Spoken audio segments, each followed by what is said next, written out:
Floyd Joy Mayweather Jr. is an American boxing promoter and former professional boxer. He currently owns a team in the NASCAR Cup Series named the Money Team Racing. As a professional boxer, he competed between 1996 and 2017, retiring with an undefeated record, and winning 15 major world championships from super featherweight to light middleweight. This includes the Ring Magazine title in 5 weight classes, and the lineal championship in 4 weight classes, twice at welterweight. As an amateur boxer, he won a bronze medal in the featherweight division at the 1996 Olympics, 3 U.S. Golden Gloves Championships, at light flyweight, and featherweight, and the U.S. National Championship at featherweight. Mayweather was named Fighter of the Decade for the 2010s by the Boxing Writers Association of America, BWAA, a 2-time winner of the Ring Magazine's Fighter of the Year Award, 1998, and 2007, a 3-time winner of the BWA Fighter of the Year Award, 2007, 2013, and 2015, and a 6-time winner of the Best Fighter ESPY Award, 2007 to 2010, 2012 to 2014. In 2016, ESPN ranked him the greatest boxer, pound for pound, of the last 25 years. As of May 2021, BoxRec ranks him the greatest boxer of all time, pound for pound. Many sporting news and boxing websites, including The Ring, Sports Illustrated, ESPN, BoxRec, Fox Sports, and Yahoo Sports, ranked Mayweather as the best pound-for-pound boxer in the world twice in a span of 10 years. He is often referred to as the best defensive boxer in history, as well as being the most accurate puncher since the existence of CompuBox, having the highest plus-minus ratio in recorded boxing history. He has a record of 26 consecutive wins in world title fights, 10 by KO, 23 wins, 9 KOs, in lineal title fights, 24 wins, 7 KOs, against former or current world titlists, 12 wins, 3 KOs, against former or current lineal champions, and 5 wins, 1 KO, against International Boxing Hall of Fame inductees. He was inducted into the International Boxing Hall of Fame in the class of 2021. Mayweather is one of the most lucrative pay-per-view attractions of all time, in any sport. He topped the Forbes and Sports Illustrated lists of the 50 highest-paid athletes of 2012 and 2013, and the Forbes list again in both 2014 and 2015, as the highest-paid athlete in the world. In 2006, he founded his own boxing promotional firm, Mayweather Promotions, after leaving Bob Arum's Top Rank. He has generated approximately 24 million PPV buys, and $1.67 billion in revenue throughout his career, surpassing the likes of former top PPV attractions including Mike Tyson, Evander Holyfield, Lennox Lewis, and Oscar de la Hoya. In 2018, he was the highest-paid athlete in the world, with total earnings, including endorsements, of $285 million, according to Forbes. In November 2021, Sportico released an all-time athlete earnings list, in which Mayweather ranked No. 6 of all time, totaling an inflation-adjusted $1.2 billion in his career. Mayweather was born Floyd Joy Sinclair on February 24, 1977, in Grand Rapids, Michigan, into a family of boxers. His father, Floyd Mayweather Sr., is a former welterweight contender who fought Hall of Famer Sugar Ray Leonard. His uncles Jeff and the late Roger Mayweather were professional boxers, with the latter, Floyd's former trainer, winning 2 world championships, as well as fighting Hall of Famers Julio Cesar Chavez, Pernell Whitaker, and Kostya Tszyu. Mayweather was born with his mother's last name, but his last name was changed to Mayweather shortly thereafter. His maternal grandfather was born in Kingston, Jamaica. He attended Ottawa Hills High School before dropping out. Boxing has been a part of Mayweather's life since his childhood, and he never seriously considered any other profession. "I think my grandmother saw my potential first," he said. "When I was young, I told her, I think I should get a job. She said, no, just keep boxing." During the 1980s, Mayweather lived in the Hiram Square neighborhood of New Brunswick, New Jersey, where his mother had relatives. He later said, "When I was about 8 or 9, I lived in New Jersey with my mother, and we were 7 deep in one bedroom, and sometimes we didn't have electricity. When people see what I have now, they have no idea of where I came from, and how I didn't have anything growing up." It was common for the young Mayweather to come home from school and find used heroin needles in his front yard. His mother was addicted to drugs, and he had an aunt who died from AIDS because of her drug use. "People don't know the hell I've been through," he says. The most time that his father spent with him was taking him to the gym to train and work on his boxing, according to Mayweather. I don't remember him ever taking me anywhere or doing anything that a father would do with a son, going to the park or to the movies or to get ice cream, he says. I always thought that he liked his daughter, Floyd's older sister, better than he liked me because she never got whippings, and I got whippings all the time. Mayweather's father contends that Floyd is not telling the truth about their early relationship. Even though his daddy did sell drugs, I didn't deprive my son, the elder Mayweather says. The drugs I sold, he was a part of it. He had plenty of food. He had the best clothes, and I gave him money. He didn't want for anything. Anybody in Grand Rapids can tell you that I took care of my kids. Floyd Sr. says he did all of his hustling at night, and spent his days with his son, taking him to the gym, and training him to be a boxer. If it wasn't for me he wouldn't be where he is today, he maintains. I basically raised myself, Mayweather says. My grandmother did what she could. When she got mad at me I'd go to my mom's house. My life was ups and downs. His father says he knows how much pain his incarceration caused his son, but insists he did the best he could. I sent him to live with his grandmother, he says. It wasn't like I left him with strangers. In the absence of his father, boxing became an outlet for Mayweather.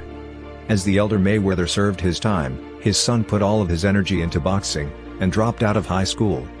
I knew that I was going to have to try to take care of my mom, and I made the decision that school wasn't that important at the time, and I was going to have to box to earn a living, he said. Mayweather had an amateur record of 84 wins, and 8 losses, and won National Golden Gloves championships in 1993, at 106 pounds, 1994, at 114 pounds, and 1996, at 125 pounds. He was nicknamed Pretty Boy by his amateur teammates because he had relatively few scars, a result of the defensive techniques that his father, and uncle, Roger Mayweather, had taught him. In his orthodox defensive stance Mayweather often utilizes the shoulder roll, an old-school boxing technique in which the right hand is held normally, or slightly higher than normal, the left hand is down around the midsection, and the lead shoulder is raised high on the cheek in order to cover the chin, and block punches. The right hand, as in the orthodox stance, is used as it normally would be, to block punches coming from the other side, such as left hooks. From this stance Mayweather blocks, slips, and deflects most of his opponent's punches, even when cornered, by twisting left and right to the rhythm of their punches. At the 1996 Olympics in Atlanta, Mayweather won a bronze medal by reaching the semi-finals of the featherweight, 57 kg, division. In the first fight, Mayweather led 10-1 on points over Bakhtiar Diliganov of Kazakhstan, before winning when the fight was stopped. In the second fight, Mayweather outpointed Artur Gevorgyan of Armenia 16-3. In the quarterfinals, the 19-year-old Mayweather narrowly defeated 22-year-old Lorenzo Aragon of Cuba in an all-action bout to win 12-11, becoming the first U.S. boxer to defeat a Cuban in 20 years. The last time this occurred was the 1976 Summer Olympics, when the U.S. Olympic boxing team captured 5 gold medals. Among the recipients was Sugar Ray Leonard. In his semi-final bout against eventual silver medalist Serafim Todorov of Bulgaria, Mayweather lost by a controversial decision, similar to Roy Jones Jr.'s highly controversial decision loss to Park Si-hun at the 1988 Summer Olympics. Referee Hamad Hafez Shoman of Egypt mistakenly raised Mayweather's hand, thinking he had won, while the decision was announced giving the bout to the Bulgarian. The U.S. team filed a protest over the Mayweather bout, claiming the judges were intimidated by Bulgaria's Emil Gechev, head of the boxing officials, into favoring the Bulgarian Todorov by a 10-9 decision in the 125-pound semi-final bout. 3 of Gechev's countrymen were in gold medal bouts. Judge Bill Whitaker, one of the 4 U.S. judges working the games for the International Amateur Boxing Federation, resigned as Olympic Games and Federation judge after Mayweather lost the decision, which was loudly booed by the crowd at the Alexander Memorial Coliseum. I refuse to be part of an organization that continues to conduct its officiating in this manner, Whitaker wrote in his letter of resignation to Federation President Anwar Chowdhury. In the official protest U.S. team manager Gerald Smith said Mayweather landed punches that were not counted, while Todorov was awarded points without landing a punch. The judging was totally incompetent, Whitaker said. The judges failed to impose a mandatory 2-point deduction against Todorov after he was warned 5 times by the referee for slapping. Everybody knows Floyd Mayweather is the gold medal favorite at 57 kilograms, Mayweather said afterward. "In America, it's known as 125 pounds. You know, and I know I wasn't getting hit. They say he's the world champion. Now you all know who the real world champion is." Featherweight Olympic qualification. Defeated William Jenkins RSC/TKO 3. Defeated James Baker RSCH/TKO 1. Lost to Augie Sanchez PTS, 11-12. Defeated Carlos Navarro PTS, 31-11. Defeated Augie Sanchez PTS, 12-8, in the box office. Defeated Augie Sanchez PTS, 20-10, in the box office. Olympic results. Defeated Bakhtiar Diliganov, Kazakhstan RSCI/DKO 2. Defeated Artur Gevorgian, Armenia, PTS, 16-3. Defeated Lorenzo Aragon, Cuba, PTS, 12-11. Lost to Serafim Todorov, Bulgaria, PTS, 9-10. Decision was protested unsuccessfully by the U.S. team. Mayweather won his first professional bout on October 11, 1996, when he knocked out fellow newcomer Roberto Apodaca in round 2. Mayweather's trainer at the time was his uncle, Roger Mayweather. His father was still imprisoned after his conviction for illegal drug trafficking in 1993. The latter took over as his son's trainer when he was released from prison, after Mayweather Jr.'s 14th fight. A second-round knockout of Sam Gerard. From 1996 to early 1998, Mayweather won most of his fights by knockout or TKO. Early in his pro career, Mayweather received praise from all corners of the boxing world, and was touted as a pugilistic prodigy. During his fight with Tony Duran, the ESPN commentator remarked, "Emmanuel Stewart was quoted as saying there have been very few who have been more talented than this kid. He will probably win 2 or 3 world championships. I think he will go on to be the best ever." Eibhoff trainer and commentator Gil Clancy commented before Mayweather's 9th professional fight, against Jesus Chavez, "I thought that Floyd Mayweather was the outstanding pro prospect in the entire Olympic Games." In 1998, within 2 years of entering professional boxing, Mayweather decisively won his first world title, the WBC Super Featherweight, 130 pounds, championship, with an 8th-round technical knockout of the ring world number 1 ranked super featherweight Genaro Hernandez after his opponent's cornerman stopped the fight. "It was Hernandez's first defeat in that weight class," he said after the fight. "He defeated me. He is quick, smart, and I always knew he had the speed. I give him respect. He is a true champ." With Mayweather's win he became lineal champion of the division. Genaro Hernandez had previously beaten Otsuma Nelson, whose dominance of the super featherweight division had prompted boxing publications to give him the vacant lineal championship. The ring stopped awarding belts to world champions in the 1990s, but began again in 2002. Nelson won his lineal status during the 1990s, therefore, the ring's vacant title was awarded neither to him, Hernandez, nor Mayweather, although Mayweather was the ring's number 1 ranked super featherweight. Mayweather became the first 1996 U.S. Olympian to win a world title. Following his victory, Mayweather's promoter Bob Arum said, "We believe in our heart of hearts that Floyd Mayweather is the successor in a line that starts with Ray Robinson, goes to Muhammad Ali, then Sugar Ray Leonard. We believe that he epitomizes that style of fighting." After capturing the title, Mayweather defended it against contender Angel Manfredi with a TKO in round 2, giving Manfredi his first defeat in 4 years. By the end of 1998, Mayweather was ranked by The Ring as the number 8 ranked pound-for-pound best boxer in the world, and became one of the youngest recipients of The Ring's Fighter of the Year award, 21. The same age Sugar Ray Robinson and Muhammad Ali were when winning their first awards. In 1999, Mayweather continued his domination of the super featherweight division by defending his title 3 more times. The second defense of his title was against the Argentine Carlos Rios, which he won in a unanimous decision. Mayweather, fighting past the 8th round for only the 3rd time in his career, won on the judges scoring 120-110, 119-108, and 120-109. Mayweather's 3rd title defense was against Justin Juco, which he won via knockout in the 9th round. Juco could not beat the count of 10 by referee Mitch Halpern, and the fight ended in Mayweather's favor 80 seconds into that, the 9th round. His final title defense in 1999 was against Carlos Jarena, with Mayweather winning in a 7th round referee technical decision, RTD. Mayweather said after the fight, "I want to show the world that along with Oscar de la Hoya and Roy Jones Jr., I'm the best fighter in the world." This dominance did not go unnoticed in the boxing world. By the end of the year, the 22-year-old Mayweather was ranked the ring's number 2 pound-for-pound best boxer in the world, behind Roy Jones Jr. Before making the 5th successful defense of his title against former WBC featherweight champion Gregorio Vargas in early 2000, Mayweather fired his father as his manager, and replaced him with James Prince. A few months after the fight, the rift between father and son grew when Mayweather also fired the elder Mayweather as his trainer. In a 2004 interview, Mayweather said that although he loves his father, he had a better chemistry with Roger because his father had put too much pressure on him to be perfect. Mayweather, in his 5th title defense, won a near shutout over Goyo Vargas in Las Vegas.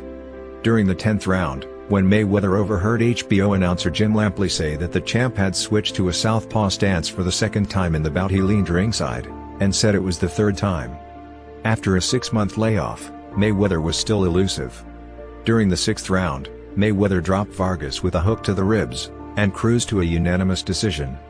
Roger Mayweather returned to his role as his nephew's trainer for his next bout, a non-title lightweight fight against Emmanuel Augustus, then known as Emmanuel Burton, which Mayweather won by 9th-round technical knockout.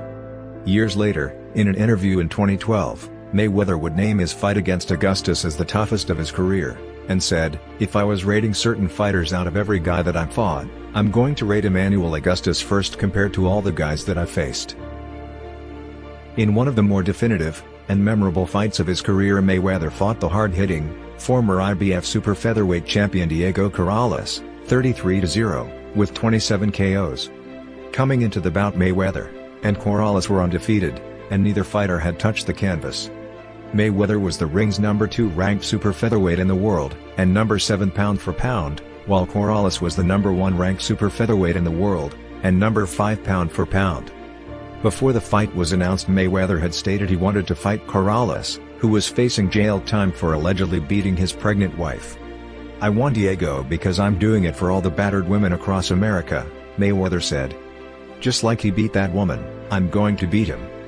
While both fighters were the same age, 23, Corrales had several physical advantages over Mayweather: 2 inches in height, 1 inch in reach, and, despite both arriving at the official weight-in at the 130-pound super featherweight limit, unofficially 146 pounds, versus Mayweather's 136.5 pounds.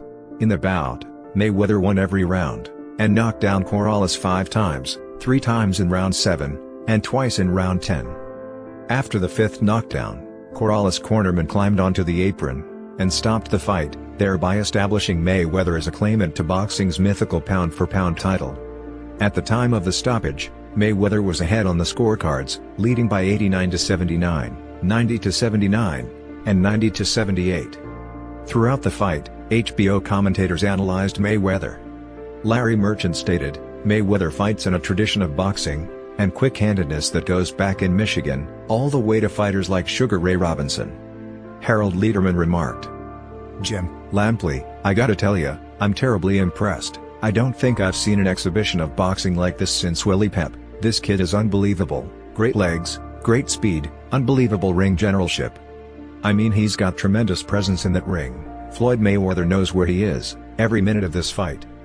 Corrales landed 60 of 205 punches, and landed no more than 9 punches in a single round. Mayweather landed 220 of 414 punches. Corrales was unable to land any clean shots, as he stalked Mayweather through the early rounds. He landed an average of 6 punches a round, according to CompuBox stats, the only time that a fighter has registered single digits in the 20 years CompuBox has been tracking punch statistics.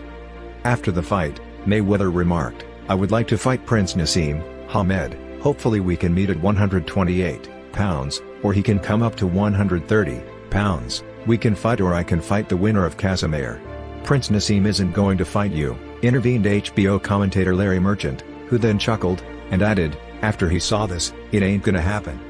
I really want to fight Prince Nassim," Mayweather continued, "but hopefully I can face the winner of Casimir versus Freitas."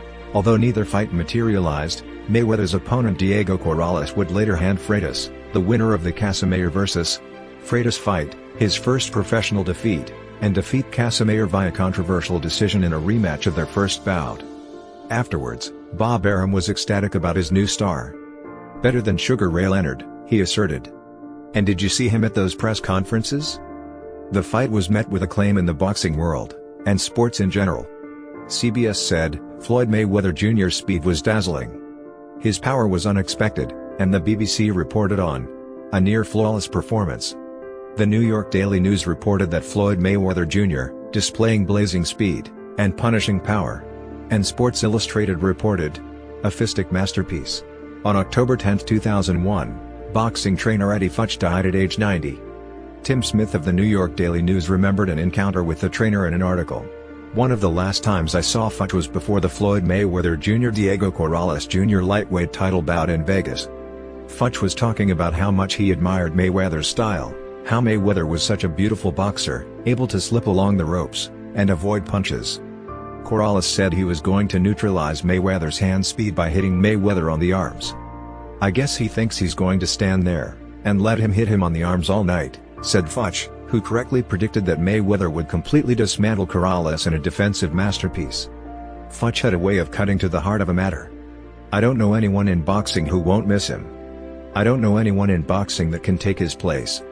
On May 26, 2001, Mayweather, fighting in his hometown of Grand Rapids, pounded out a 12-round unanimous decision over future IBF super featherweight title holder Carlos Hernandez to retain his WBC super featherweight title. Calling it one of the toughest nights of my career, the 130-pound champion overcame injuries in both hands to improve his record to 26-0.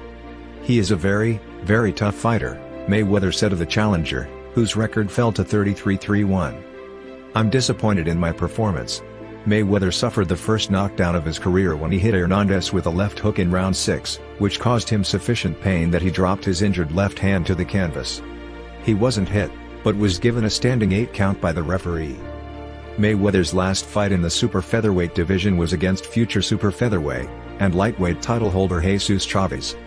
Chavez was the WBC's top-ranked contender, and came into the fight with a 31-bout winning streak. This was Mayweather's 8th defense of the WBC super featherweight title, which he had held for more than 3 years.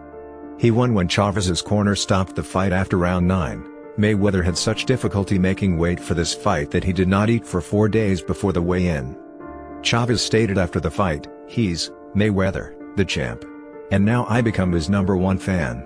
Mayweather commented after the fight, "Although it will take some time to make the match, I wanted to fight Kostya Tszyu, an Australian-based Russian, by then had established himself as the best light welterweight in the world." Mayweather did not get a chance to fight Tszyu, but went on to fight Ricky Hatton, who defeated Tszyu, and won his ring light welterweight championship. By the end of 2001, Mayweather was still ranked the ring #1 super featherweight, and #5 best pound-for-pound boxer in the world. In his first fight as a lightweight, Mayweather took on World Boxing Council, WBC, champion, and the ring #1 ranked lightweight Jose Luis Castillo. Despite both fighters officially meeting the 135-pound lightweight limit, Mayweather came to the ring weighing unofficially 138.5 pounds to Castillo's 147.5 pounds. He defeated Castillo, winning the WBC, and vacant the ring, and lineal lightweight titles with a 12-round unanimous decision at the MGM Grand Garden Arena before a crowd of 6,920. With Mayweather's win, he became the first lineal lightweight champion since Pernell Whitaker. Judges Jerry Roth and John Keane scored it 115-111, and Judge Nakong Tongkam scored it 116-111, a decision that was loudly booed by the pro-Castillo crowd. The Associated Press had Mayweather winning, 115-111, the New York Daily News scorecard also had Mayweather winning, 116-112. Castillo, 45-5-1, 41 KOs, could not touch Mayweather in the first round, with Castillo throwing 27 punches, and landing only 3. After round 1, Larry Merchant pointed out, Mayweather made a comment in the corner about his left shoulder. "We'll see if something's wrong with it, he seems to be rotating it, trying to keep it loose." George Foreman noted likewise, adding, "Massage my left shoulder." He, Mayweather, said, "That's not a good sign." In the first minute of the second round, Castillo went down on a shot by Mayweather, which was ruled a slip by the referee. Later in the fight, Harold Lederman alluded to it, saying, "By the way, that knockdown in the second round is extremely questionable. I thought Floyd did throw a left hook, and this guy, Castillo, went down at the end of the hook, but what you going to do? It's a judgment call by the referee, so it doesn't go as a 10-8 round. Draculich took a point from Castillo for hitting on the brake in the 8th round after several warnings throughout the fight. With Castillo repeatedly hitting on the brake, this led to a large number of his punches landing. George Foreman agreed with the decision. "That's what you want a referee to do." Although his counterpart Larry Merchant had an alternative view, "I think this referee has been altogether too involved in the fight. Too officious." Draculich struck again in the 9th round, this time taking a point away from Mayweather for using his elbows. Mayweather won the fight by using his jab effectively, and staying away from Castillo for much of the fight. Having injured his left shoulder on the last day of training, he changed to a southpaw stance on several occasions to throw more right-handed punches. At the end of the fight, Harold Lederman had Castillo winning 115-111. ESPN's Max Kellerman disputed Lederman's scoring, writing in his boxing column, "Harold Lederman, the HBO unofficial ringside television judge, gave the 3rd round to Castillo, which I think demonstrates that Mayweather suffers from the same scoring syndrome that afflicted Pernell Whitaker. Mayweather is so seldom hit cleanly in his face, that when a clean shot is landed against him it registers all out of proportion in the observer's mind. Meanwhile, the 3 clean shots Mayweather just landed against his opponent do not make the same kind of impression." CompuBox statistics indicated that Castillo landed more overall punches, and significantly more power shots over the course of the fight. Mayweather outscored Castillo in jabs thrown, and landed. Lederman's scoring for this fight may be seen as inconsistent. In both Bernard Hopkins vs. Jermaine Taylor fights, Lederman had Taylor winning 115-113, despite Hopkins landing more overall punches, and significantly more power shots during both fights. Taylor threw, and landed more jabs, however. In the post-fight interview, Mayweather said, "My last training day, I hurt my rotator cuff in my left shoulder, so I couldn't use my jab the way I want to. My left wasn't as strong as I wanted it to be, but I didn't want to have no excuses, you know, like other champions, you know, when they get hurt they won't even show up to the fight. I get hurt, I keep fighting, you know, I want to bring the fans a victory." Due to the closeness of their first bout, Mayweather accepted an immediate rematch with José Luis Castillo, which took place on December 7, 2002. Before the rematch, Mayweather reiterated that he had torn his left rotator cuff 2 days before the first fight, and could not throw a jab or a left hook.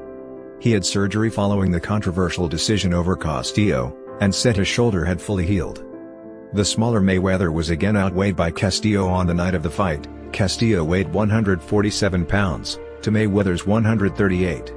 In the rematch, Mayweather used his footwork, combinations, and jab to earn another unanimous decision. There were no knockdowns or notable exchanges in the fight. The judgment was close, with Mayweather winning 115-113 on 2 scorecards, and 116-113 on a third.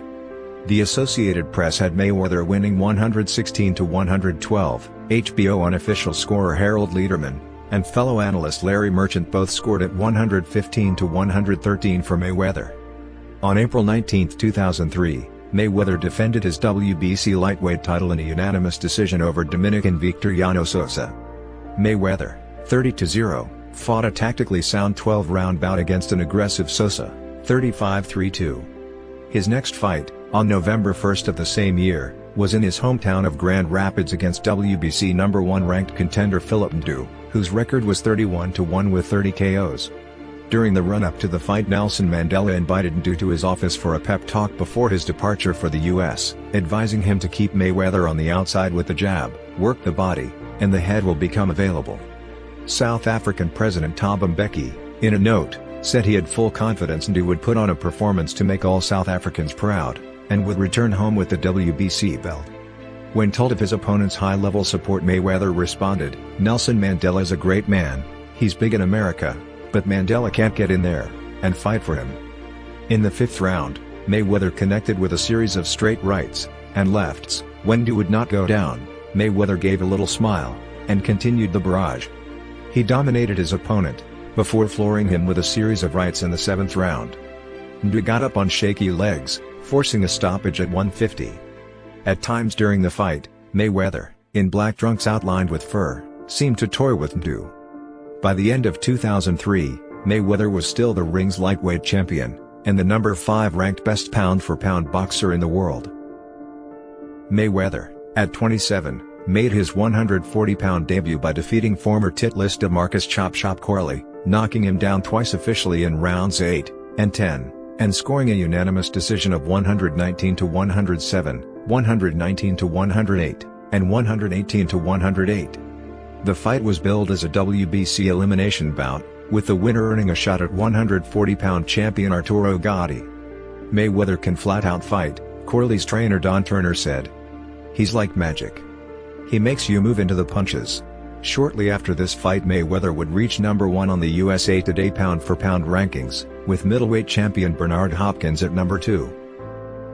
On January 22, 2005, Mayweather fought Henry Bruiselys in another WBC elimination bout, outclassing Bruiselys throughout the first 7 rounds.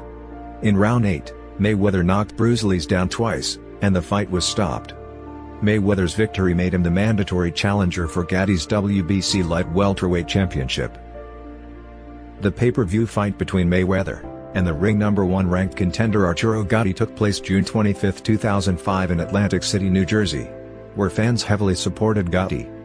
Before the fight, Mayweather was confident, describing Gatti as a C-plus fighter, a fake, and a blown-up club fighter. Mayweather entered the ring being carried on a chariot to the song "Another One Bites the Dust." Gatti entered the ring accompanied by the song "Thunderstruck," and was momentarily frightened by the pyrotechnics exploding. Near the end of round 1, Mayweather pushed Gatti's head down in close. Gatti broke, leaving himself vulnerable while Mayweather continued landing punches.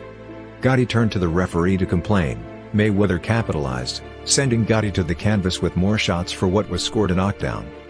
Throughout the next 5 rounds, the quicker Mayweather landed nearly every shot against Gatti, who had no offense with which to return fire.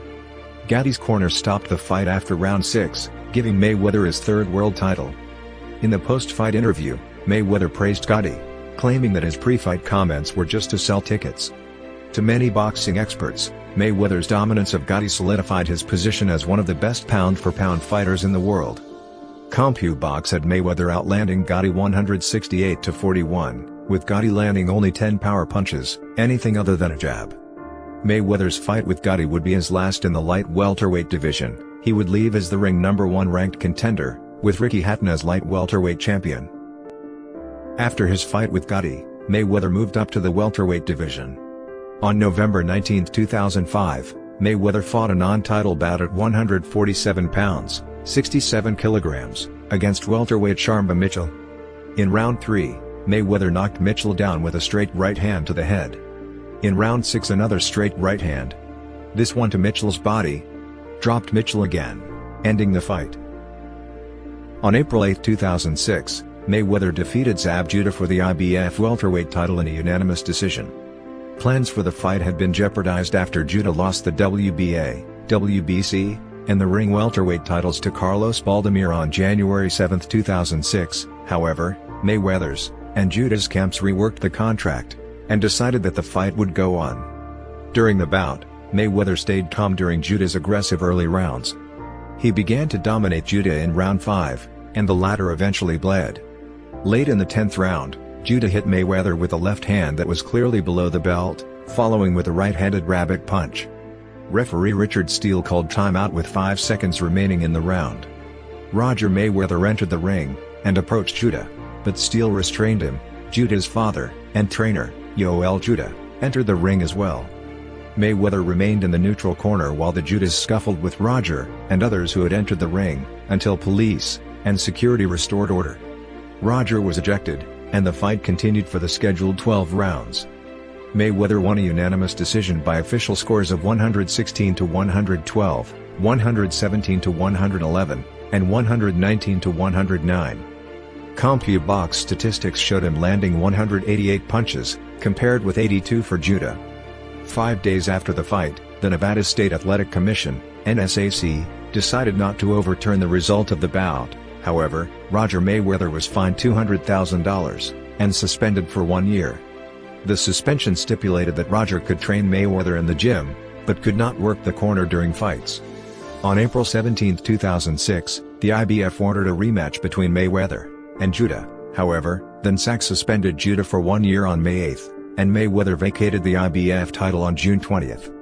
After his fight with Judah, It was reported that Mayweather rejected an $8 million offer to fight Antonio Margarito, citing his split with promoter Bob Arum as the reason.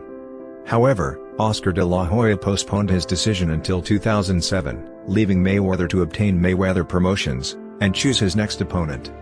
Mayweather considered moving up in weight again to fight light middleweight champion Corey Spinks, but because of negative publicity, and Spinks' impending mandatory defense of his title, he decided to face WBC and the ring welterweight champion Carlos Baldomir on November 4, 2006 in Las Vegas. Despite having not lost in over 8 years, Baldomir was an underdog in the fight. Mayweather defeated him for both titles in a unanimous decision. Ringside punch statistics showed Mayweather landing 199 of 458 punches, while Baldomir landed 79 of 670. Mayweather earned $8 million for the fight, Baldomir was paid $1.6 million, career earnings highs for each fighter at the time. During the fight, Baldomir chased Mayweather, unable to land any meaningful shots but trying to be the busier fighter. Mayweather picked away with sharp jabs and hooks, cutting Baldomir over his left eye in the first round. This pattern continued throughout the fight. The defensive-minded Mayweather put on what many witnesses, and Mayweather himself, called a boxing clinic to take Baldomir's WBC, the ring, and lineal welterweight titles in a lopsided 12-round decision by scores of 120 to 108, 120 to 108, and 118 to 110. After the fight, Mayweather proposed a match with Oscar de la Hoya. With Mayweather's win, he became the first fighter since Roberto Duran to have captured the ring titles in both the lightweight and welterweight divisions. He also captured his third lineal championship in as many weight classes, super featherweight, lightweight, and welterweight, following in the footsteps of Henry Armstrong and Sugar Ray Leonard. Mayweather's next match was the long-anticipated fight against 6th Division champion and WBC light middleweight title holder Oscar de la Hoya on May 5, 2007. De la Hoya's belt was on the line, which required Mayweather to move up in weight from 147 pounds to 154. However, Mayweather was outweighed by more than 10 pounds the night of the fight, coming in at only 150 pounds. Despite De La Hoya's insistence that money was not a factor, the Mayweather-De La Hoya bout set the record for most PPV buys for a boxing match with 2.4 million households, breaking the previous record of 1.95 million for Evander Holyfield-Mike Tyson II. About $120 million in revenue was generated by the PPV, another record. Including percentages, De La Hoya earned $58 million for the bout, the highest purse ever for a fighter. The previous record was $35 million, held by Tyson and Holyfield. Mayweather earned about $25 million for the fight. At one time, Floyd Mayweather Sr. negotiated to train Oscar de la Hoya and be in his corner during the fight, but De La Hoya decided to train with Freddie Roach. Mayweather won the fight by a split decision in 12 rounds, capturing the WBC title. However, many analysts and ringside observers felt Mayweather should have received a unanimous decision. During the early rounds, De La Hoya had some success cutting off the ring, attempting to pound Mayweather on the inside. Despite his activity on the inside, however, many of De La Hoya's punches were ineffective and landed on Mayweather's arms or shoulders. By the middle of the fight, it was seen as an even bout by the announcers. Mayweather turned the tide in the middle and late rounds, often hitting De La Hoya at will. Official scorecards read 116 to 112, Mayweather, 115 to 113, Mayweather, and 115 to 113, De La Hoya. CompuBox had Mayweather outlanding De La Hoya 207 to 122 in total punches, and 134 to 82 in power punches, with better accuracy throughout the fight. After the bout, Mayweather contemplated retirement, saying he had nothing left to prove in the boxing world. After his fight with De La Hoya, Mayweather decided to relinquish his WBC light middleweight championship, retaining his welterweight title. On July 28, 2007, it was announced that Mayweather would come out of his brief retirement to fight the ring light welterweight champion Ricky Hatton. The bout was promoted by De La Hoya's promotion company, Golden Boy Promotions, and Mayweather's Mayweather Promotions. The fight was entitled Undefeated. It took place December 8, 2007, at the MGM Grand Garden Arena, Las Vegas, Nevada, the biggest welterweight showdown between two undefeated fighters since De La Hoya met Felix Trinidad in 1999. During the run-up to their fight, Mayweather claimed he was the greatest boxer ever. "I respect what Robinson and Ali did for the sport. but I am the greatest, and this is my time." Mayweather controlled the fight from the beginning, knocking Hatton out in the 10th round to retain the welterweight championship. Hatton suffered a cut over his right eye in round 3. From that point, his pace and movement began to slow. In round 6, Hatton lost a point for punching the back of Mayweather's head as he was draped over the ropes. During the 10th round, Hatton was caught by a checked left hook thrown from Mayweather's hip. After falling headfirst into the turnbuckle, he hit the floor. Hatton made it to his feet, but was dazed. 2 more lefts in quick succession knocked Hatton down again, and referee Cortez stopped the fight at 1:35 of round 10. Official scorecards read 88-82, 89-81, and 89-81 at the time of stoppage, all in favor of Mayweather. After the fight, Mayweather said that Hatton was one of his toughest, most tenacious opponents. Mayweather announced his retirement from boxing to concentrate on his promotional company, saying he wanted Hatton to be his first client. On May 2, 2009, it was confirmed that Mayweather was coming out of a 21-month retirement to fight the ring lightweight champion, and number 2 pound-for-pound Juan Manuel Marquez, at a catch weight of 144 pounds on July 18 at the MGM Grand in Las Vegas on HBO PPV. The fight was postponed due to a rib injury Mayweather received during training. HBO's sports series 24/7 was also rescheduled for August 29. The fight took place on September 19 in conjunction with Mexican Independence Day, traditionally a big boxing weekend. During the official weigh-in for their 144 pounds bout, Mayweather failed to meet the weight limit at 146 pounds, and was fined as a result. However, it was later revealed that the contract was changed so that Mayweather could make weight within the welterweight limit of 140 to 147 pounds as long as Marquez received a large guarantee. Mayweather won a unanimous decision after 12 rounds in a lopsided fight. Scorecards read 120-107, 119-108, and 118-109. Marquez landed 12% of his total 583 punches, while Mayweather landed 59% of his 490 total punches. This fight marked only the 5th time in boxing history that a non-heavyweight fight sold more than 1 million pay-per-view households, with HBO generating a revenue of approximately $52 million. 4 of the other fights featured Oscar de la Hoya as the main event, making this fight the one of 2 events where a non-heavyweight fight sold over 1 million PPVs without Oscar de la Hoya.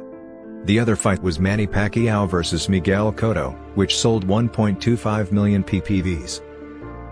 Negotiations for a proposed match between Mayweather and the ring number 3 pound-for-pound Shane Mosley began right after Andre Berto pulled out of his scheduled January 30 unification bout with Mosley due to the 2010 Haiti earthquake.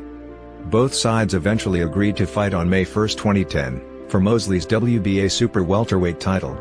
It was later revealed that Mayweather refused to pay sanctioning fees required by the WBA, saying all belts do is collect dust. However, the belt was only on the line for Mosley to defend against Mayweather. Both Mayweather and Mosley agreed to Olympic-style testing for this bout. Mosley started the fight well, landing 2 solid right hands in round 2 which caused Mayweather's knees to buckle. Mayweather recovered well, and went on to dominate the remainder of the fight, outboxing Mosley and showing more aggression than in his previous recent fights. Mayweather eventually won a unanimous decision, with the judges scoring the fight 119-109, 119-109, and 118-110. In round 4, CompuBox found Mosley throwing 7 power punches without landing any, making Mayweather the second boxer, after Roy Jones Jr., to go an entire round without being hit by a power punch. After the fight, President of Golden Boy Promotions Oscar de la Hoya stated that he believed Mayweather was the best in the game. The fight was the second best-selling non-heavyweight pay-per-view bout in boxing history, with 1.4 million purchases. HBO reported that the fight generated $78.3 million in revenue. After the bout, Mayweather expressed interest in moving up in weight to capture a world title in 6 different weight classes, and to challenge newly crowned middleweight champion Sergio Martinez. On December 5, 2009, ESPN reported that 8-division world champion Manny Pacquiao signed a contract to fight Mayweather on March 13, 2010. Shortly afterward, Pacquiao denied ever signing a contract to fight Mayweather, telling Fanhouse, "There are still some things that need to be negotiated." According to Yahoo Sports, an 8-page contract was sent on December 11, 2009, by Golden Boy Promotions on behalf of Mayweather to Top Rank. representing Pacquiao, that proposed a 50-50 financial split between the sides for a fight to take place on March 13, 2010. The 8-page agreement was so detailed that it indicated which of the two fighters would step onto the scale first at the weigh-in: Pacquiao, who would walk to the ring first; Pacquiao, who would be introduced first; Mayweather, and who had first choice of the locker room, Mayweather. It detailed that the bout would have been on HBO pay-per-view at a cost of $59.95. Billing was to be Mayweather vs. Pacquiao, presented by Top Rank, Golden Boy Promotions, Mayweather Promotions, and MP Promotions in association with approved sponsors and the site. The contract also called for both fighters to submit to Olympic-style drug testing.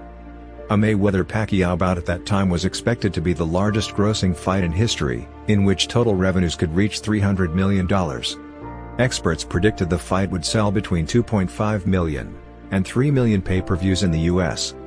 In a video titled "Boxing Legend Freddie Roach Updates Us on Pacquiao" uploaded to YouTube on December 11, 2009, Pacquiao's trainer, Freddie Roach, revealed the first hint about Mayweather's request for Olympic-style drug testing, telling roving reporter Ellie Sekbuck, "I hear negotiations are a little shady. Schaefer and them are unhappy about something. They want Olympic-style drug testing." I said, "Yeah, no problem." I said, "Whatever you want." Since we accepted that, now they're running scared again. On December 13, 2009, Pacquiao's advisor, Michael Coates, said Mayweather's request for Olympic-style drug testing was a laughing matter, and they had no concerns whatsoever about it. Our reaction is, so what? We know Manny doesn't take any illegal drugs or anything. And none of this is getting under Manny's skin or anything.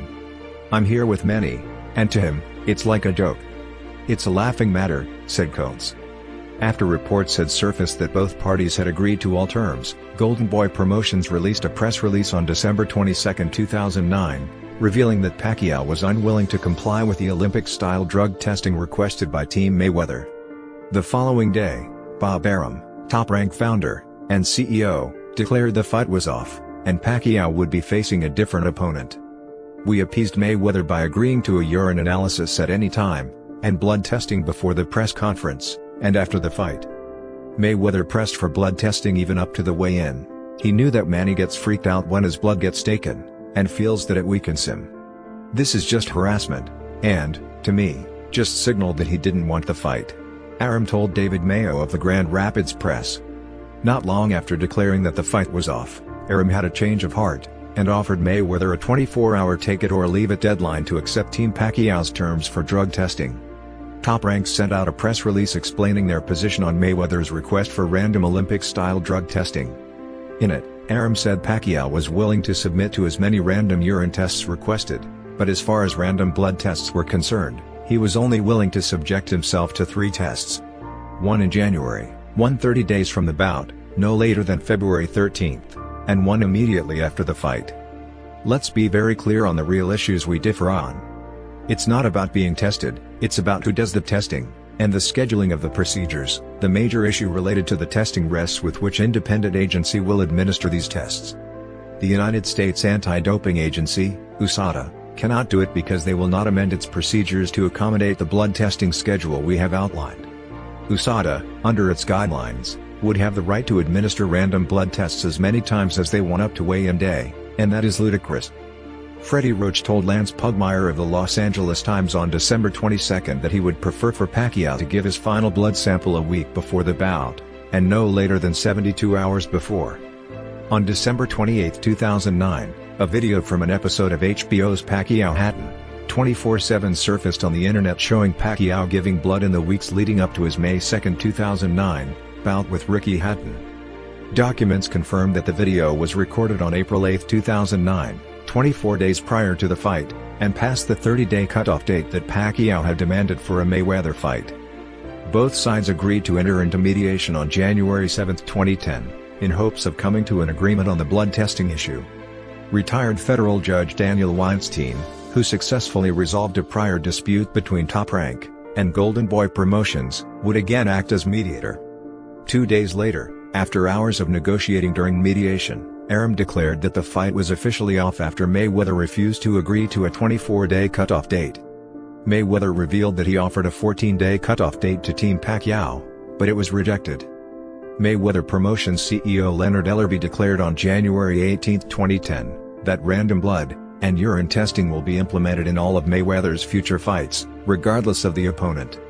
On February 13, 2010, in an exclusive interview with David Mayo of the Grand Rapids Press, Mayweather said, "I gave him, Pacquiao, a chance, up to 14 days out.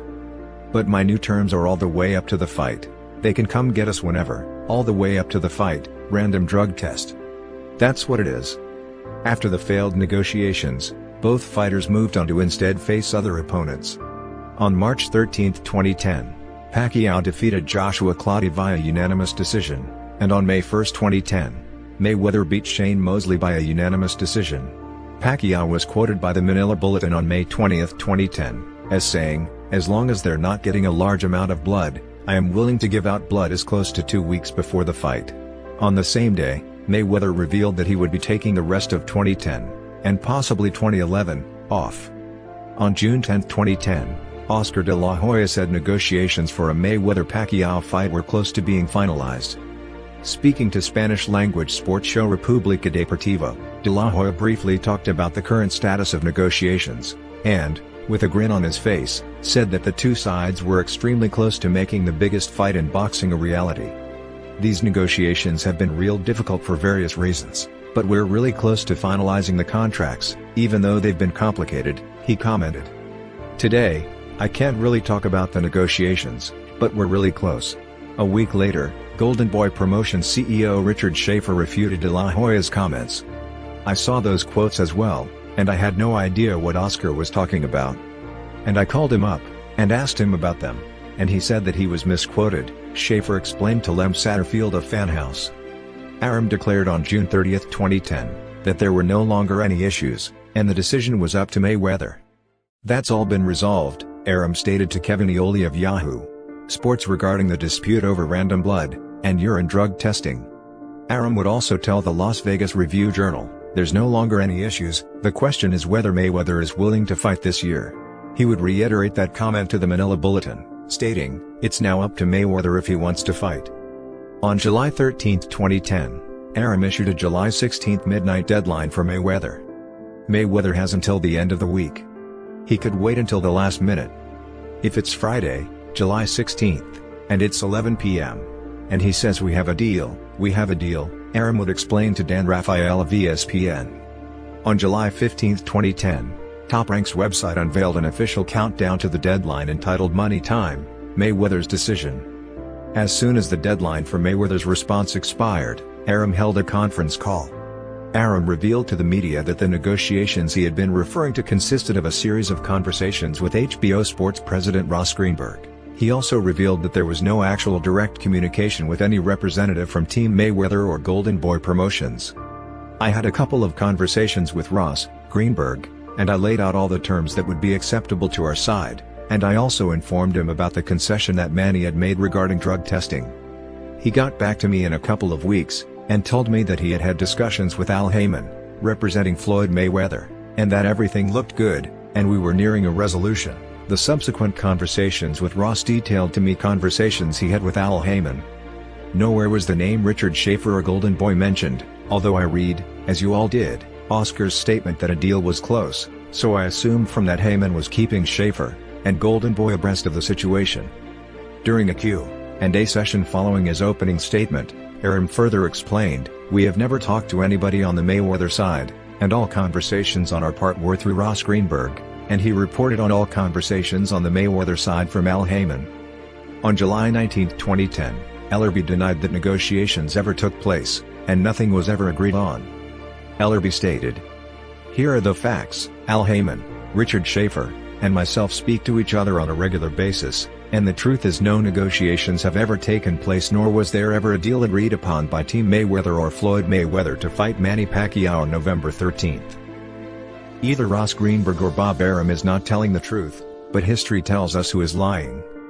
3 days later, Schaefer backed Ellerbe's statement that negotiations never took place. When asked via email for his response to Ellerbe's denial that negotiations ever took place, Greenberg would respond to ESPN's Dan Rafael with the following reply, "As always, we have no comment." Regarding comments he made suggesting that contracts for the mega fight were close to being finalized, De La Hoya told BoxingScene.com on July 26, 2010. "I think I said it because I get the question asked so many times that, obviously, I was fed up, and tired of it, and I just said like, yeah, it's gonna get made. So it was a quick answer that I should have obviously thought about. But, obviously, negotiations weren't going on. Nothing was going on." Also on July 26, Greenberg released a statement saying that he had been negotiating with a representative from each side since May 2, 2010. "I had been negotiating with a representative from each side since May 2, carefully trying to put the fight together. Hopefully, someday this fight will happen. Sports fans deserve it," Greenberg revealed in a prepared statement sent out to select members of the media. Schaefer again supported LRB's denial of negotiations, and challenged both Greenberg and Arum to take lie detector tests.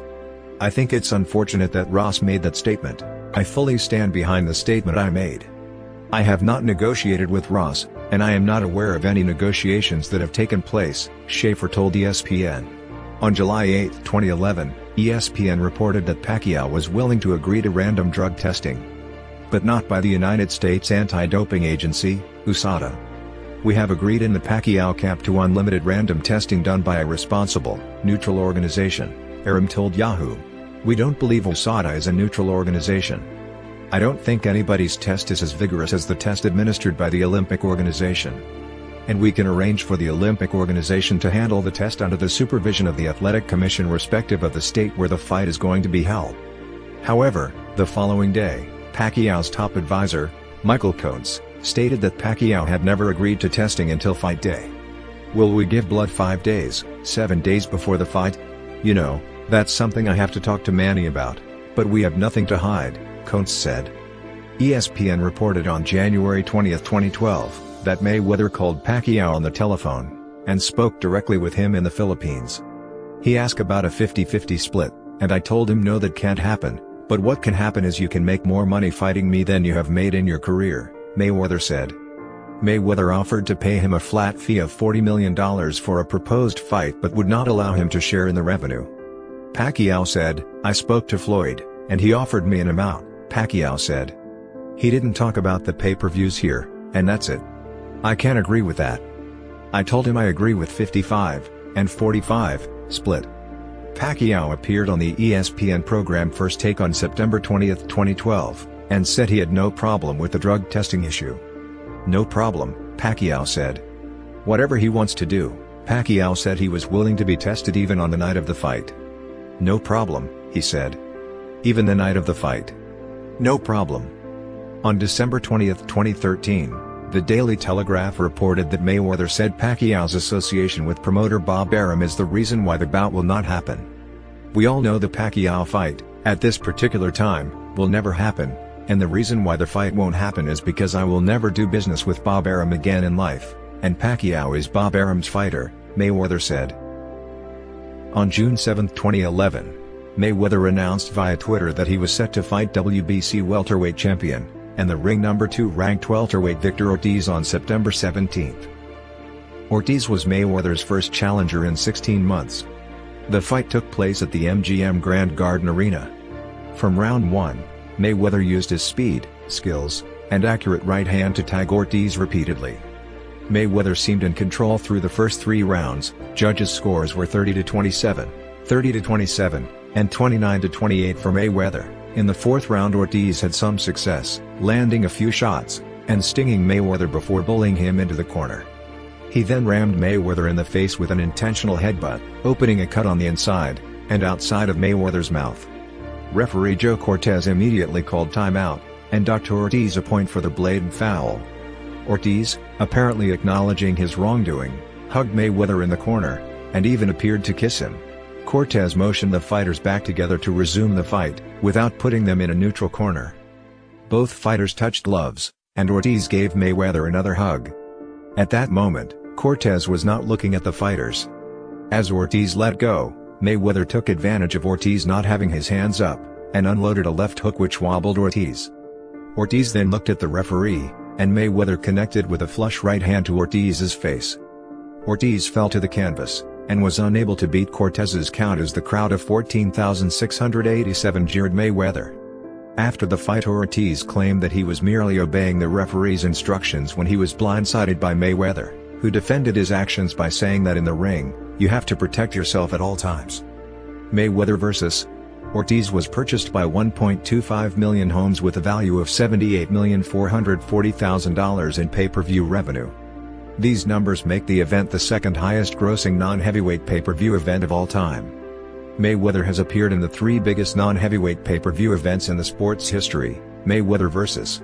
Oscar de la Hoya, $136,853,700, Mayweather vs. Ortiz, $78,440,000, and Mayweather vs. Shane Mosley, $78,330,000. Mayweather's advisor, Leonard Ellerbe, announced on November 2, 2011, that Mayweather would return to the ring on May 5, 2012, at the MGM Grand Garden Arena in Las Vegas. After negotiations with Manny Pacquiao failed again, on February 1, 2012, it was confirmed that Mayweather would be moving up in weight to fight WBA super welterweight champion, and the ring number 1 ranked light middleweight Miguel Cotto. The WBC put their super welterweight diamond belt at stake. On the evening of Saturday, May 5, Mayweather defeated Cotto in 12 rounds by a unanimous decision, improving his record to 43-0. Mayweather used movement, and outboxed Cotto in the middle of the ring for the first few rounds. Beginning in rounds 3 and 4, Cotto cut the ring off from Mayweather, forcing the latter to fight from the ropes. However, Mayweather seemed to outfight Cotto from the ropes with his combinations, and by rolling with most of Cotto's punches. Cotto had more success in the middle rounds, landing his jab and body shots on Mayweather, and effectively trapping him on the ropes. The later rounds were controlled by Mayweather, who boxed more in the center of the ring late in the fight. In the 12th round, Mayweather's uppercut stunned and hurt Cotto, but Cotto was able to fight until the end. The judges scored the fight a unanimous decision for Mayweather by scores of 118-110, 117-111, and 117-111. After the fight, Mayweather said Cotto was the toughest fighter he ever faced. CompuBox had Mayweather outlanding and outworking Cotto in the fight by a significant margin. Mayweather landed 26% of his total punches, 179 out of 687, compared with 21%, 105 out of 506, for Cotto. In power punches, Mayweather landed 128 of 382, 34%, compared with 75 of 329, 23%, for Cotto. Mayweather earned the biggest guaranteed purse in boxing history, $32 million, when he fought Cotto, according to contracts filed with the Nevada State Athletic Commission. The Mayweather-Cotto fight generated $94 million in PPV revenue from 1.5 million purchases, making it the second biggest non-heavyweight fight in history, after Mayweather's fight with Oscar de la Hoya. On June 1, 2012, Mayweather reported to the Clark County Detention Center in Las Vegas to serve his jail term for domestic abuse. After serving 2 months, he was released from prison on August 3, 2012. On February 4, 2015, Mayweather, who was planning to do a tour in Australia, was denied a visa on the basis of his criminal record and jail term.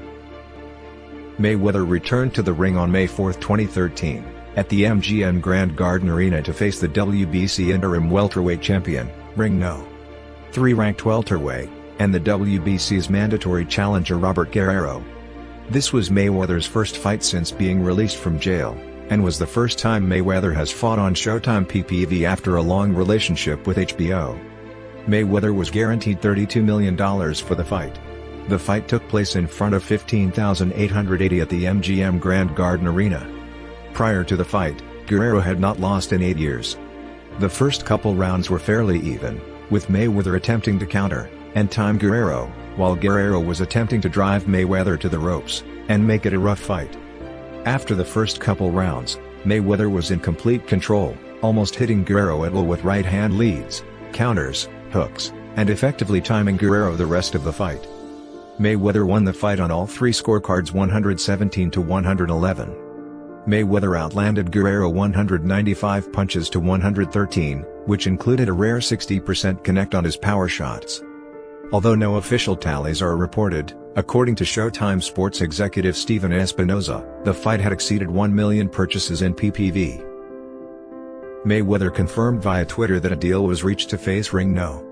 10 ranked pound-for-pound, WBC, and WBA super welterweight champion Saul Canelo Alvarez in a championship bout on September 14, 2013, at the MGM Grand Garden Arena. A catch weight of 152 pounds was established for the fight. Mayweather received a boxing record $41.5 million for the Alvarez fight, according to Leonard Ellerby, Mayweather's confidant.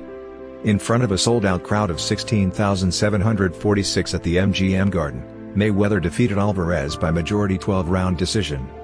In a fight that many thought was going to be Mayweather's toughest, he outclassed the younger Alvarez. Many observers at ringside thought Mayweather won all 12 rounds. Judge C.J. Ross scored the fight 114-114, a draw. Judge Dave Moretti had it 116-112, and Craig Metcalf scored it 117-111. Judge Ross retired after this fight. Speaking of the controversial scorecard, Mayweather said, "I can't control what the judges do." CompuBox stats showed Mayweather's dominance in the fight, landed 232 of 505 punches, 46%, and 117 connected of 526 thrown, 22%, for Alvarez, who earned a base purse of $5 million. Despite interest in a bout with Amir Khan, Mayweather announced that he would fight 30-year-old Marcos Maidana, 35-3, 31 KOs, on May 3, 2014, in a unification bout at MGM Grand Garden Arena, with Mayweather's WBC and the Ring welterweight titles at stake, as well as Maidana's WBA super welterweight title. Maidana won the WBA title in December 2013 against Mayweather's friend, Adrian Bronner.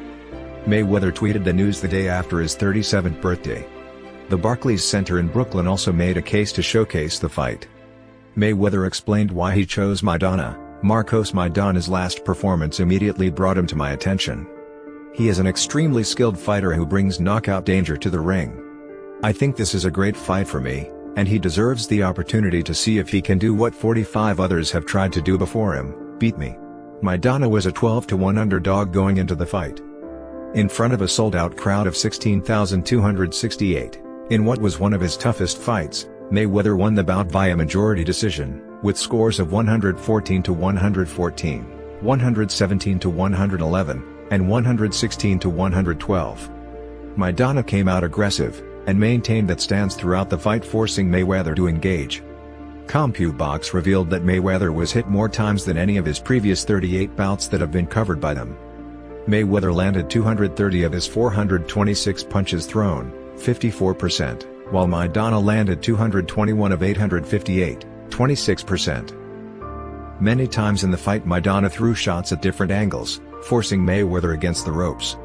According to Mayweather in the post-fight interview, Maidana's aggressive approach made him change his style of fighting. Maidana was guaranteed a purse of $1.5 million, which would also include TV revenue from his native Argentina, and PPV share. Mayweather earned a minimum $32 million. There were calls for an immediate rematch. Mayweather said, "He put pressure on me, and that's when I decided to fight differently," Mayweather said. "I stood there, and fought him. He's a good fighter, I take nothing away from him. This was a tough, competitive fight. This is what fans want to see. I wanted to give fans an exciting fight.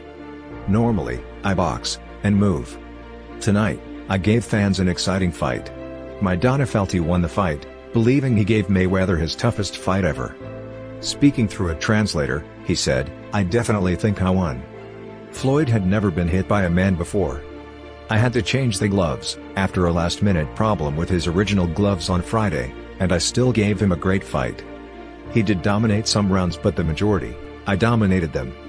The fight generated around 900,000 PPV buys, although exact figures were not released by Showtime. The revenue of PPV sale amounted to $58 million. On July 10, 2014, Mayweather made the announcement that a rematch with Maidana, 35-4, 31 KOs, was confirmed. The fight was to take place on September 13, 2014, at the MGM Grand Garden Arena, with Mayweather's WBA, Super, WBC, and the Ring welterweight titles at stake, as well as Mayweather's WBC light middleweight title. The fight was billed as mayhem.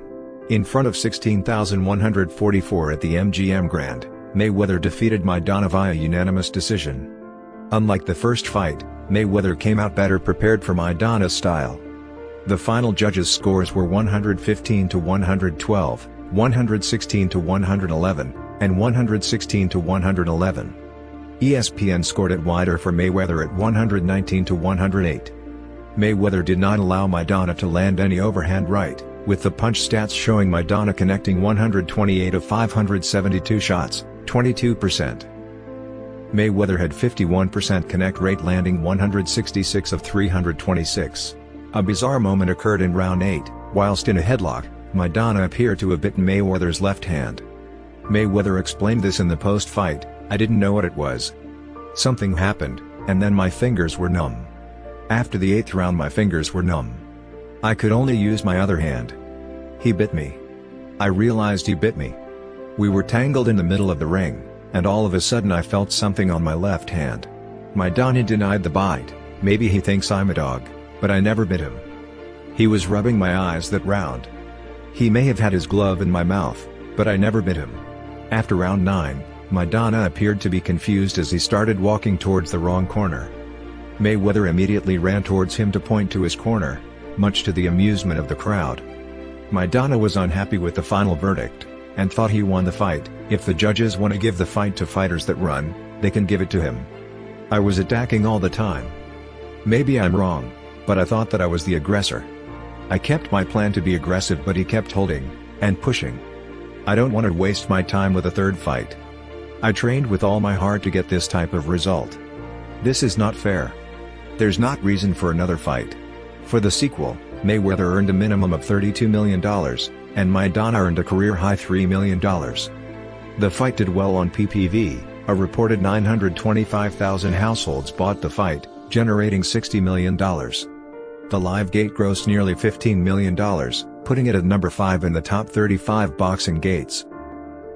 Mayweather fought Manny Pacquiao on May 2, 2015 at MGM Grand Garden Arena in Las Vegas, after several negotiations spread over years. Mayweather dictated the pace early, controlling range with the jab.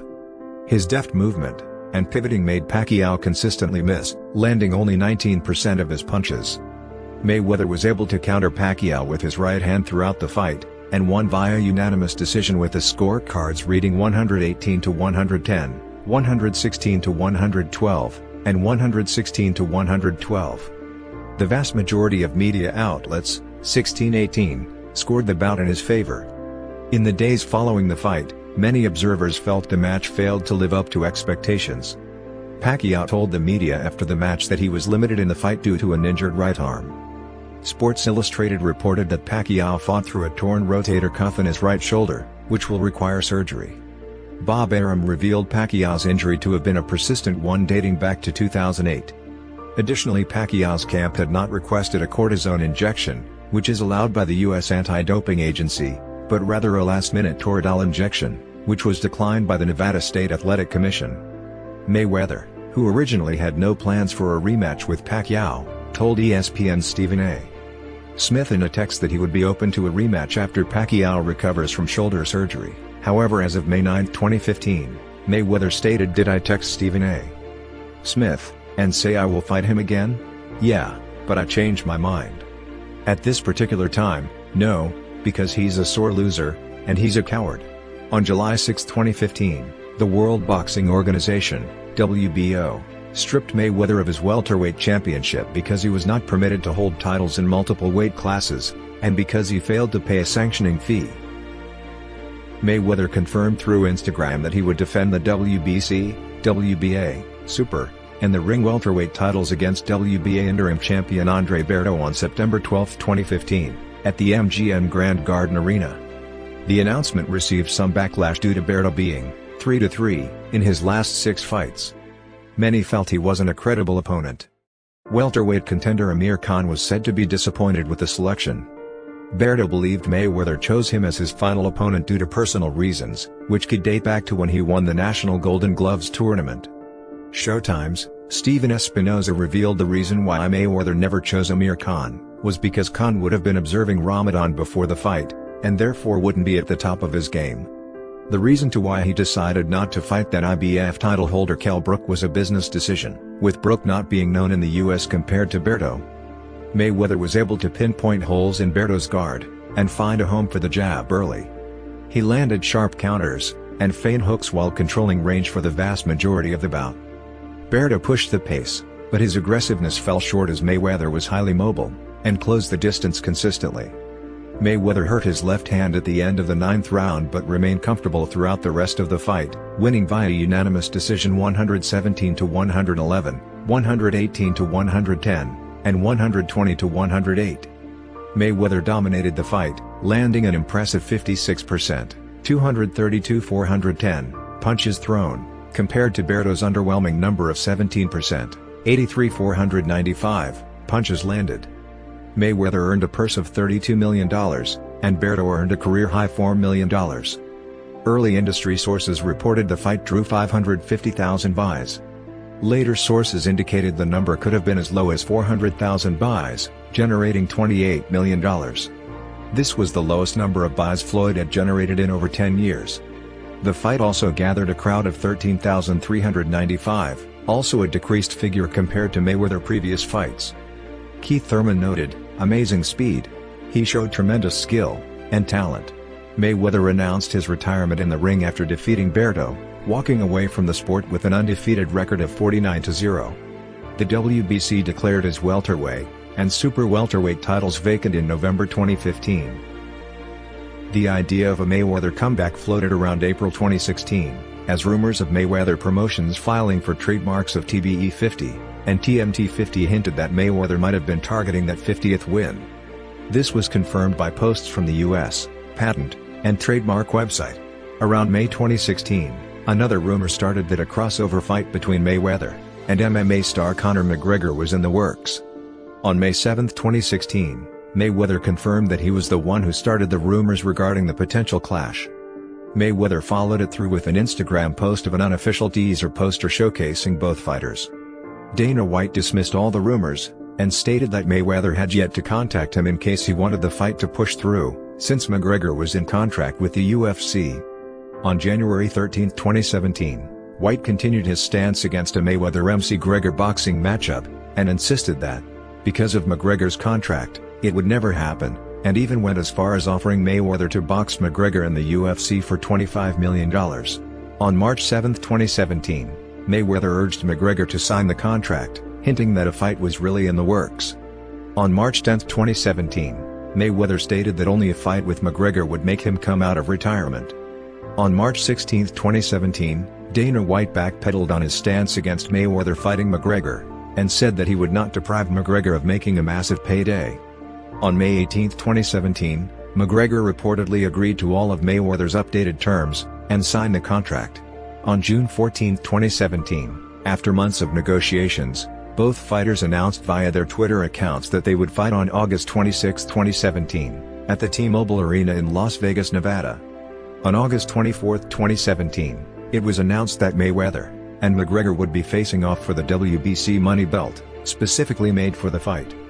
According to the Nevada State Athletic Commission, Mayweather would earn a guaranteed purse of $100 million, and McGregor was guaranteed $30 million. In front of a crowd of 14,623, Mayweather won via TKO in the 10th round, surpassing Rocky Marciano, and setting the record for the longest active unbeaten streak in a professional career at 50-0. In the opening round, Mayweather, as per previous fights, started slow to work out McGregor's tactics. In his post-fight interview, he revealed it was part of the game plan to let McGregor punch himself out in the early rounds. McGregor won the first round on all three judges' scorecards. The same case could have been made for the opening 3 rounds. McGregor was warned a few times through the fight for hitting behind the head, but no points were deducted by referee Robert Byrd. By the 4th round, McGregor began to tire, and breathe heavily with his mouth open. Mayweather started to take control, and landed with his right hands. For the next few rounds, McGregor came out throwing shots in the opening 30 seconds, but immediately tired, giving Mayweather enough time to carry on landing clean shots, and winning the rounds. By round 9, McGregor had almost nothing left. Although he didn't look hurt, he was very fatigued, and his face started showing redness. 2 of the judges scored the round 10-8 for Mayweather. In round 10, McGregor staggered across the ring, and was in a bad way against the ropes as Mayweather landed some hard shots. With McGregor barely on his feet after a few unanswered punches, the referee waved the fight off. The time of stoppage was 1 minute, and 5 seconds of round 10. At the time of stoppage, the scorecards read 87-83, 89-82, and 89-81, all in favor of Mayweather. McGregor was praised by Dana White at the post-fight press conference for landing 111 punches of 430 thrown, 26%, on Mayweather, more than what Pacquiao or any of Mayweather's previous 9 opponents had landed. Mayweather was more than twice as accurate, however, landing 170 of 320 punches thrown, 53%. Mayweather said of the fight, "This was my last fight. Tonight, ladies and gentlemen, for sure I chose the right dance partner to dance with. Conor McGregor, you are a hell of a champion." He added, "He's a tough competitor, and I think we gave the fans what they wanted to see. I owed them for the Pacquiao fight. I must come straight ahead and give the fans a show, and that's what I gave them." McGregor felt the fight was stopped prematurely, but nevertheless respected the decision, and admitted he was tired. Mayweather agreed with the stoppage, and explained that he avoided inflicting more damage on McGregor to protect him from brain damage, saying he has a career. "You know, he still has a career. It could have been very damaging." Nevada State Athletic Commission announced the live gate for the event was $55,414,865.79 from 13,094 tickets sold, and 137 complimentary tickets given out. It was the second largest gate ever for a combat sporting event, behind only the Mayweather vs. Pacquiao fight, which grossed just over $72 million from a paid attendance of 16,219 in 2015. Sky Sports announced the fight garnered over 1 million PPV buys in the UK and grossed in excess of £20 million, surpassing the record set in April 2017 when Anthony Joshua defeated Vladimir Klitschko in front of 90,000 at the Wembley Stadium. This also meant the fight generated more buys in the UK than Mayweather-Pacquiao, which took place in 2015. Mayweather reportedly earned over $300 million from the fight, while McGregor earned around $100 million. In September 2018, during the electronic music festival Ultra Japan, both Mayweather and Pacquiao posted videos of encounters at the festival, which implicated the possibility of a rematch. It is unknown if any formal negotiations occurred. On September 19, 2018, Mayweather stated in an interview that, despite references to this year in the videos, he planned to hold a fight in Japan before any possible rematch with Pacquiao. On October 18, 2018, Pacquiao told the Daily Mirror that a rumored rematch with Mayweather would occur in 2019, as Mayweather was planning to fight an unnamed opponent on December 31, 2018. On November 5, 2018, the Japanese MMA promotion Ritsuin Fighting Federation announced that Mayweather would face undefeated kickboxer Tenshin Nasukawa at Ritsuin 14 on December 31, 2018, under unspecified rules. Of the bout, Mayweather stated in a press conference that it wasn't easy to make this happen, but we told the people anything is possible, so now we're here, and we want to make sure that we give the people in Tokyo what they want to see. Blood, sweat, and tears. However, 2 days later, Mayweather denied that he would be fighting Nasukawa. He explained that he had been booked for a non-televised exhibition for a small group of wealthy spectators during the event, but that he was caught off guard by the announcement that he would face Nasukawa, claiming that he was unaware of the fighter until the press conference, and stating that for the sake of the several fans and attendees that flew in from all parts of the world to attend this past press conference, I was hesitant to create a huge disturbance by combating what was being said, and for that I am truly sorry. On November 16, 2018, Mayweather confirmed that a 3-round exhibition boxing match against Nasukawa would indeed happen after the initial misunderstanding had been resolved. The fight took place at the Saitama Super Arena in Japan on December 31, and ended on a TKO in the first round, when Nasukawa's corner waved off the fight after he had been knocked down 3 times. After the fight, Mayweather clarified that he is still retired, and only did the fight to entertain fans. The match, and its ending, however, were controversial, and drew condemnation, and accusations of match fixing. Mayweather reportedly earned $9 million for the fight. On December 6, 2020, it was announced that Mayweather would face internet personality Logan Paul in an exhibition bout on February 20, 2021. The fight was postponed, and took place on June 6, 2021 at Hard Rock Stadium in Miami Gardens, Florida. On May 6, 2021, Mayweather and Paul met for the first time at a press conference at Hard Rock Stadium, where the latter's brother, Jake Paul, became involved in an angry brawl with Mayweather when he removed Mayweather's hat from his head. A visibly irate Mayweather was captured on video saying, "I'll kill you, motherfucker. Are you crazy? I'll fuck you up, motherfucker. I don't play motherfucking games. I'll fuck you up." The bout consisted of constant clinching initiated by Paul, and went the full distance to the sound of boos from the crowd, with no winner being announced. Mayweather had started tentatively and defensively, reluctant to throw often, and avoiding most of Paul's shots. Toward the end of the first round, Paul unleashed a wild flurry, but most of his punches were blocked by Mayweather's guard. The second round was similar to the first, with Mayweather content with the slow pace of the fight. He finally turned up the offense in the third, opening up with some clean left hooks that rocked Paul's head back, as well as mixing in his trademark pull counter with the right hand. From the fourth round onward, Paul was visibly fatigued, and took every opportunity to utilize his weight advantage by tying the smaller Mayweather up in the clinch after every exchange.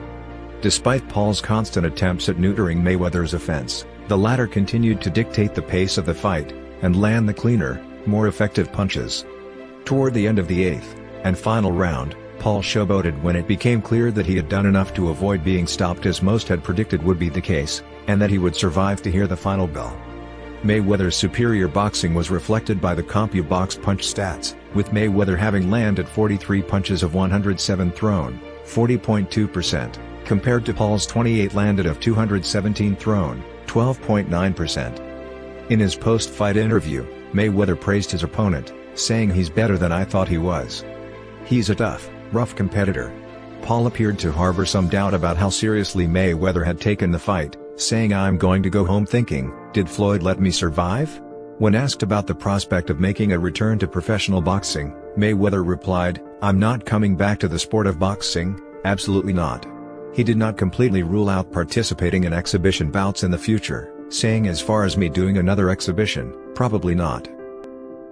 On May 21, 2022, Mayweather fought an 8-round exhibition boxing bout with one of his former sparring partners, Don Moore, in Abu Dhabi. Mayweather was in full control of the fight, including scoring a knockdown to Moore with a punch to the body in the 8th round.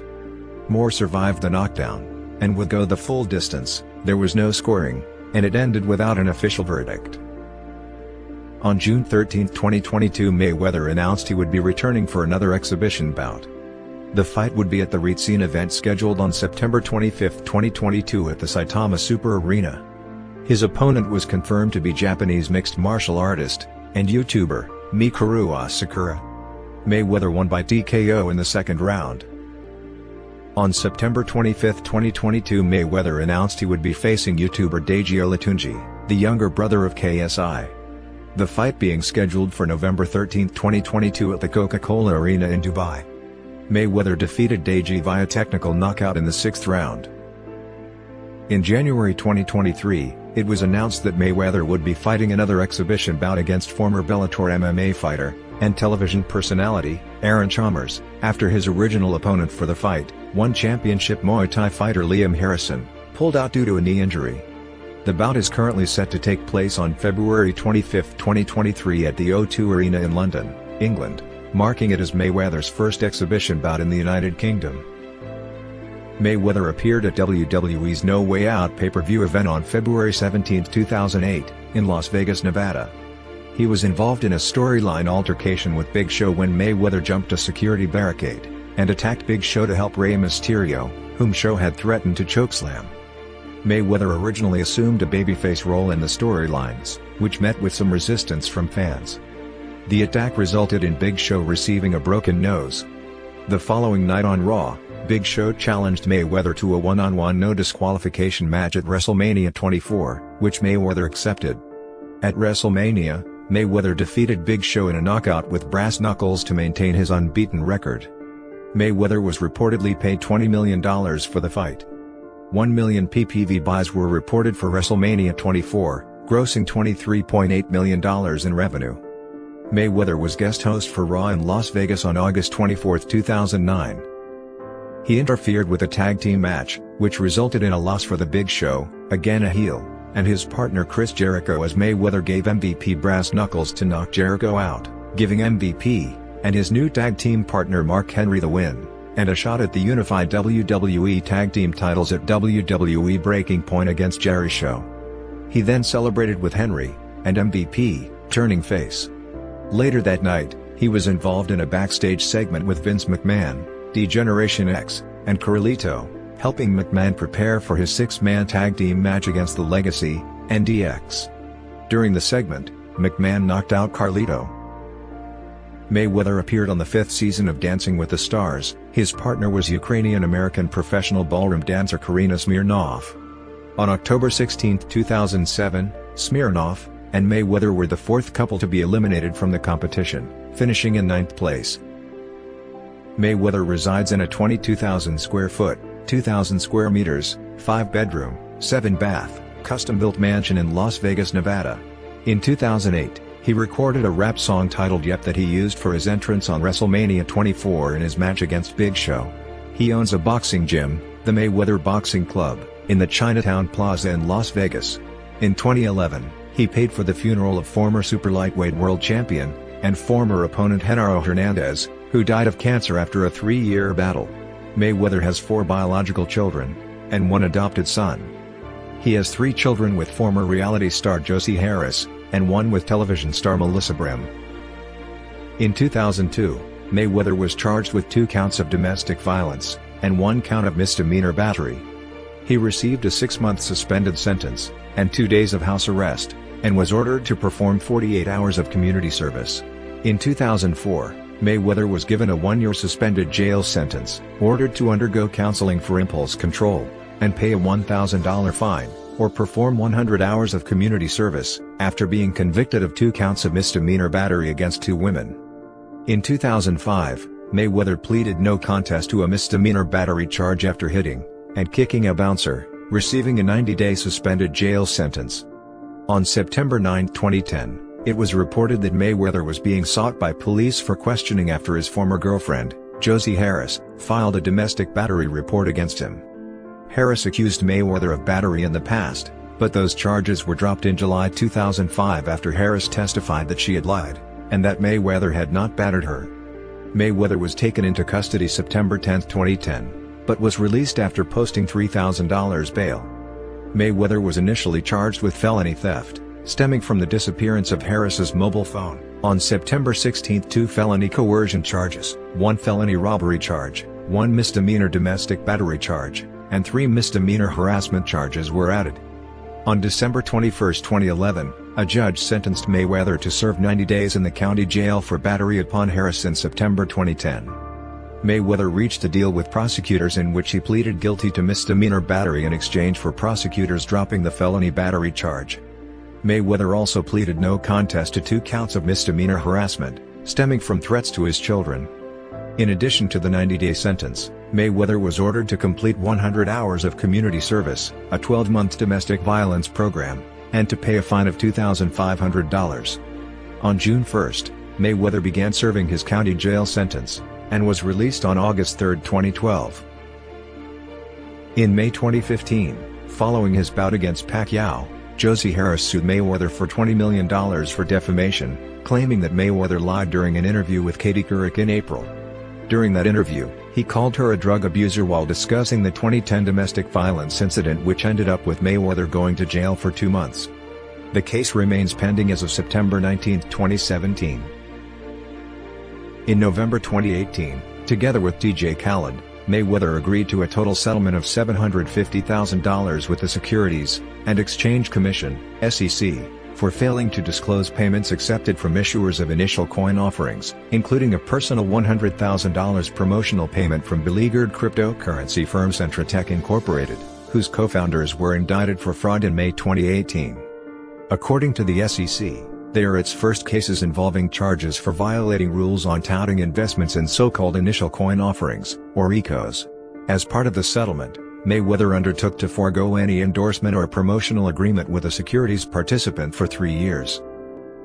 In January 2022, in a class action lawsuit filed against the cryptocurrency company Ethereum Max that alleged the company as a pump and dump scheme, Mayweather was named as a defendant along with media personality Kim Kardashian, former NBA player Paul Pierce, and other celebrities for promoting the Ethereum Max token on their social media accounts. In December 2022, Central California, U.S. District Court Judge Michael W. Fitzgerald dismissed the lawsuit on the basis that the claims were insufficiently supported given heightened pleading standards for fraud. Mayweather has a professional record of 50 fights, with 50 wins.